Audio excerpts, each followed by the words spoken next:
As part of a military crackdown aimed at holding back growing indignation among Palestinians who reject the occupation's intention to annex large swaths of the West Bank, occupation forces have escalated arrest campaigns parallel with ongoing demolition operations of Palestinian homes and facilities.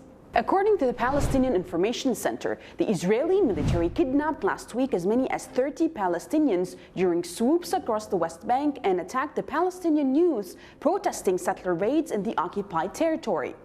Last month, Palestinians resisted the Israeli forces during one such operation, leading to the death of 2 Palestinian citizens. In complete violation of all established human rights norms, including its own laws, Israel has continued the practice of holding Palestinian detainees without any charge or formal trial for months before they are formally charged and tried or released. The rise in the number of arbitrary arrests in the last 2 months is speculated to be related to the proposed annexation of the illegal Israeli settlements in the West Bank and in the Jordan Valley. Israel's new government, headed by Benjamin Netanyahu, has announced July 1 as the possible date for the formal annexation, despite appeals and warnings against the move issued by Palestinians, neighboring Arabs, and sections of the international community. Meanwhile, Israel's illegal demolition of Palestinian houses continued with complete impunity. Demolition of Palestinian houses, business structures, and even historical monuments is part of the Israeli illegal expansion plans. Alleged lack of permits, perception of security threats, and various other excuses have been used as justification by Israel to demolish these structures. All these acts are seen as a means to harass Palestinians and force them to leave their land without any resistance. Welcome to the Mideastream. I'm Marwa Osman.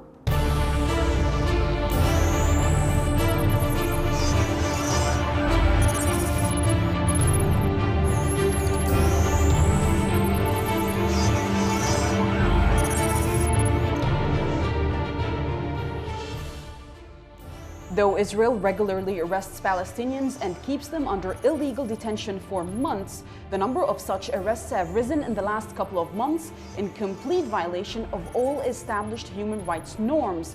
Israel has continued the practice of holding Palestinian detainees without any charge or formal trial for months before they are formally charged with baseless accusations and unfairly tried or released.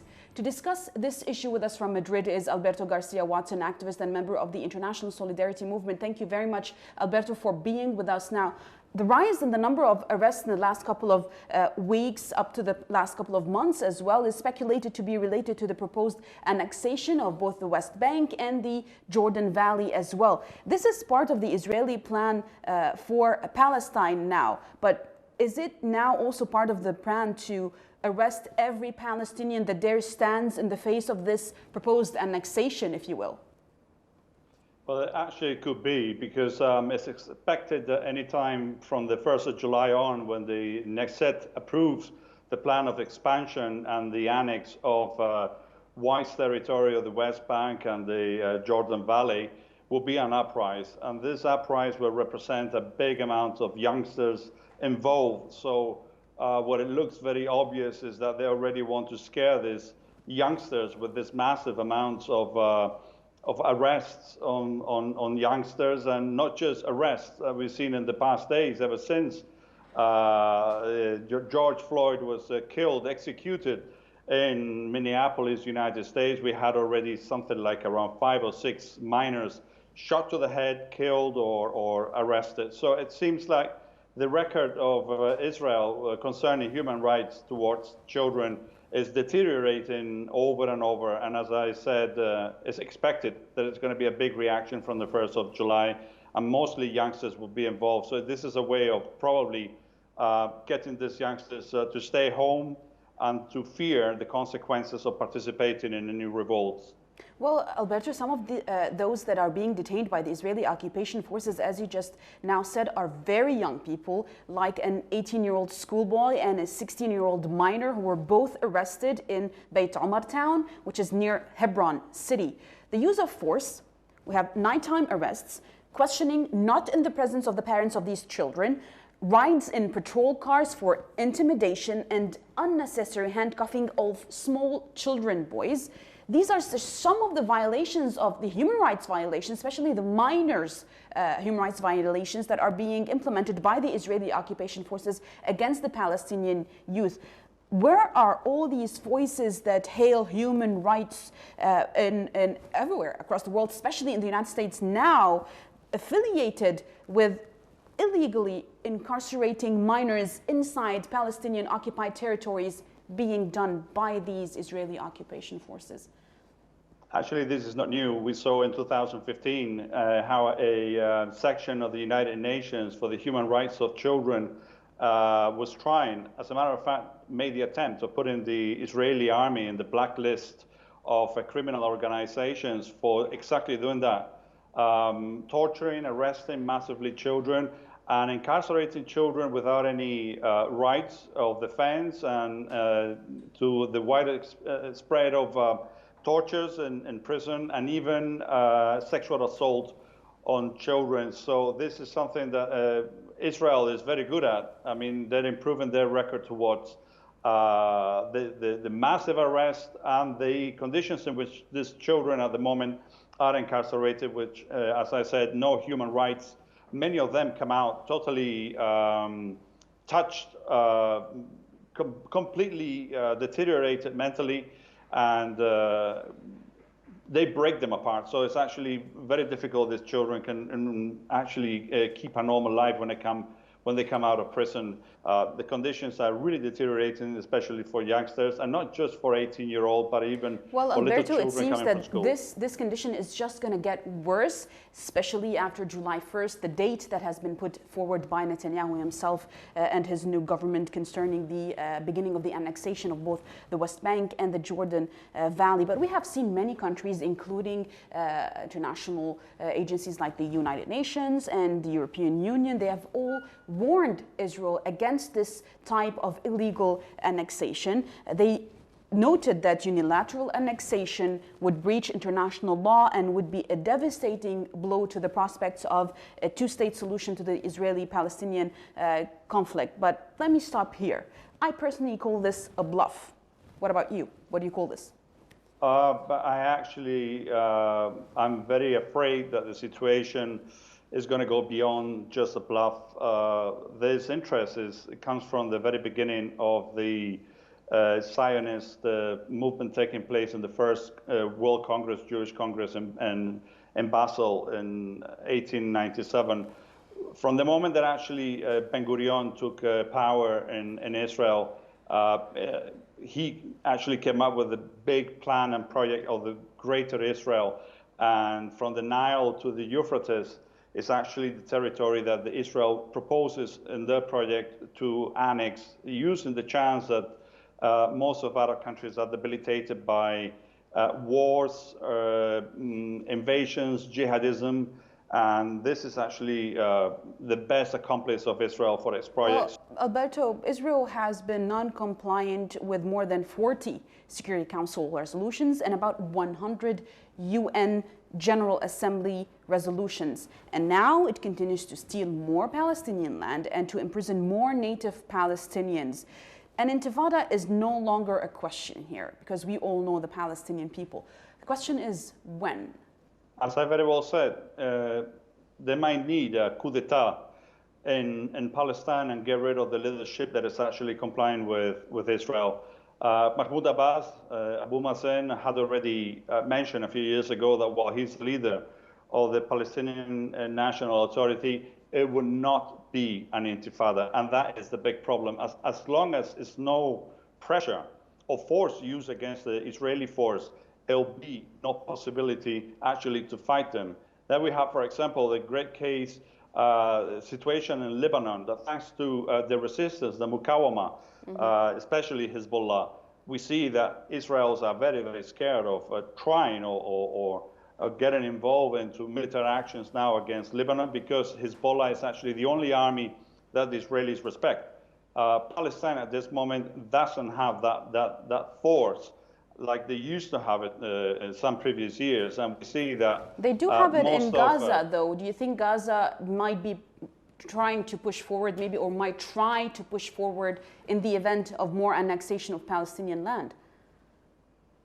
I'm scared that that's not going to happen. Hamas, which is the strongest resistive movement actually in the Gaza Strip, represents at the moment a sort of a stability for the Gaza Strip, and they have even repressed other movements like the Popular Front for the Liberation of Palestine, or the Islamic Jihad armed wing, to actually attack Israel when they have tried. They've been arrested, and some of them have even been killed or executed by the Hamas. But Hamas has the power to do it. That was before the annexation or the announcement of the annexation. So you're telling me, Alberto, even with the beginning of a new phase, an entirely new phase in Palestinian history, no one will rise up?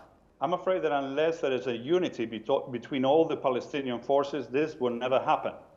This is a great chance to unify all the different factions of the resistance, because as I said, the resistance is the only way that the Israeli authorities actually fear that a territory could actually defend themselves. If it wasn't for the resistance in Lebanon, today the Israelis will be ordering the traffic in Beirut.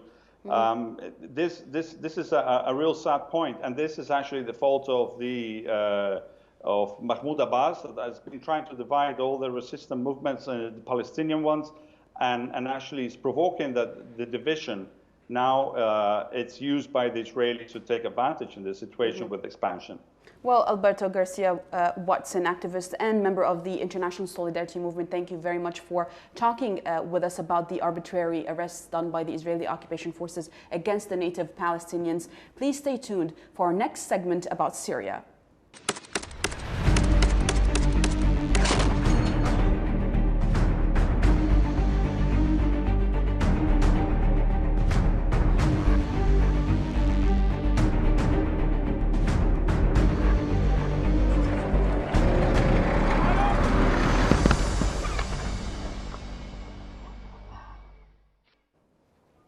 Dozens of people in the southern countryside of Syria's northeastern province of Hasakeh have staged a rally in protest at the arbitrary practices of the militants affiliated with the so-called Syrian Democratic Forces, SDF, demanding the withdrawal of the US-backed Takfiris from the area.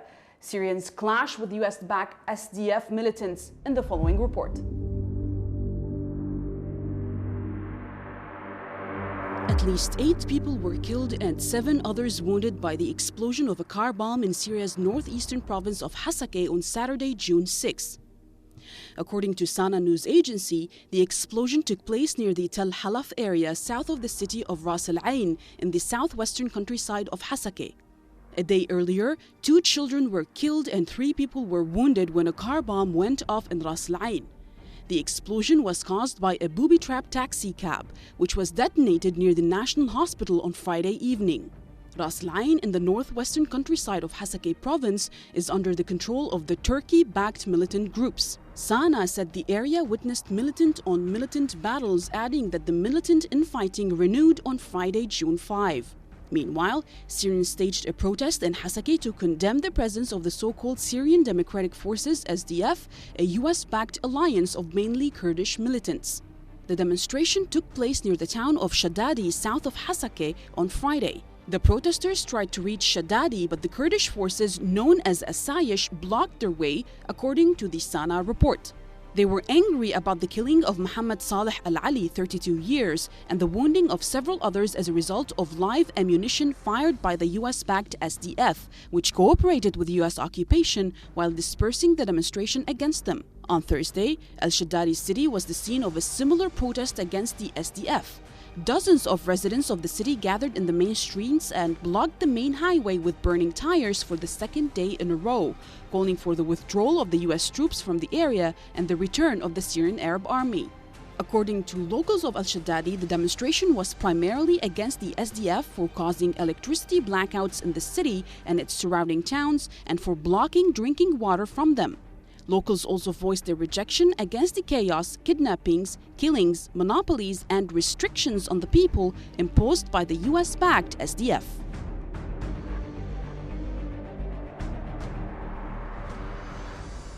now to discuss this issue with us from Berlin is Kevork El-Masyan, founder of Syriana Analysis. Thank you very much for being with us, Kevork. Now, Sana news agency reported that the Syrian protesters blocked the main roads in the Al-Shaddadi town. They set a number of tires on fire. They chanted against the occupation, what they called the occupation of the SDF forces, which are backed and funded by and supported, obviously, by the United States of America. But as a result, we had a protester who was killed. We had 3 others who were wounded, and they were facing literally open fire by the SDF. Do you think this was an isolated incident of what is really going on in Syria right now? Thank you very much, Mara, for having me on your show. Well, we have to mention a very important thing, that the Syrian Democratic Forces, even if we ask the senior generals in the United States, they will say that this is the YPG, but we rebranded it into a Syrian Democratic Forces in order to give it some sort of a credibility or legitimacy, not only among the residents of the eastern shores of the Euphrates, but also in front of the international community, in order to say that there is a group which is a moderate rebel group, which is Syrian, which is democratic. But on the ground, they're actually the Kurdish separatists. And this is very important. They are not only Kurdish, but the separatists from the Kurds are dominating over this group, and they are occupying 30%, almost 30% of Syria, almost 50% of Syria's oil and energy resources, and Syria's most of wheat and other important strategic products for the Syrians in order to survive during this war. Therefore, a small group of militants, maybe between 40 to 60,000 of militants, predominantly are separatists from the Kurdish ethnicity. They are dominating that area and implementing the American strategy, which is to deprive Syria from its natural resources in order to add more pressure on the Syrian government to force it into compromise with the American administration. But most importantly, in order to push the Syrian people, the civilians, into the corner, into a very devastating, very difficult economic situation. In order, they are betting that these people could revolt against the Syrian government in some areas, and this is now almost happening because the people are deprived from their basic needs. Mm-hmm. So some people are talking like why the government is not able to, let's say, secure their basic needs. Mm-hmm. But if we see the full picture, the Americans are depriving Syria's almost 50% of its natural resources. So the Americans and the sanctions added over it are the primary reason behind this. But unfortunately, we won't see all these factors, all these important, crucial elements that is adding into the misery of the Syrian people in the mainstream media. So if you want to blame a side, it's first the Americans, then comes the proxy forces, which is the Syrian Democratic Forces or the YPG in the eastern shores of the Euphrates. Well, Kevork, security conditions are reportedly deteriorating in the areas that are controlled by these Kurdish separatists, as you call them, in Hasakeh and in neighboring Deir ez-Zor again, in the southeastern province in Syria, amid ongoing raids and arrests of residents who dare to speak up and say, hey, wait a second, what are you doing? These are obviously U.S.-sponsored militants, as you explained. Add to that the U.S. occupation is reported to be transferring Patriot missiles to Syria from Iraq. It is in the best interest now, do you think it is in the best interest of the US to actually be doing this at this moment in time in history? Actually, if we want to check the best interest of the United States is not to fix its own internal problems in the United States, is to fix the racism in the United States, is to fix the economic problems in the United States, is to fix the health system in the United States. I mean, if we compare how the United States acted or behaved on a government level, just in regards to COVID-19, comparing to other Western or Eastern countries, in my opinion, it was disastrous in the United States. However, the United States is not only a simple state, it's an empire. So for an empire to continue, it has to have boots underground or proxy forces or military bases outside of the United States, and namely in the Middle East and in other places in the Gulf. And this is only to secure the continuation of the American empire. But the American empire is based mainly on looting. They are looting the natural resources in the Middle East. They are forcing on governments in the Middle East in order to secure its energy needs, in order to secure that these energy resources are not going to the wrong hands. And at the same time, they're depriving, for example, the Syrian government from its wheat, from its oil. Mm-hmm. And this is all a behavior that I called it on Twitter, a behavior of a lunatic. And this mm-hmm. has to come to an end. Because obviously, the Americans are proud, especially, for example, the special representative of the Americans to Syria, he's very proud that the Americans are the main reason behind the deterioration of the Syrian lira, mm-hmm. which, if it's underground in Syria, the only side suffering is the Syrian people.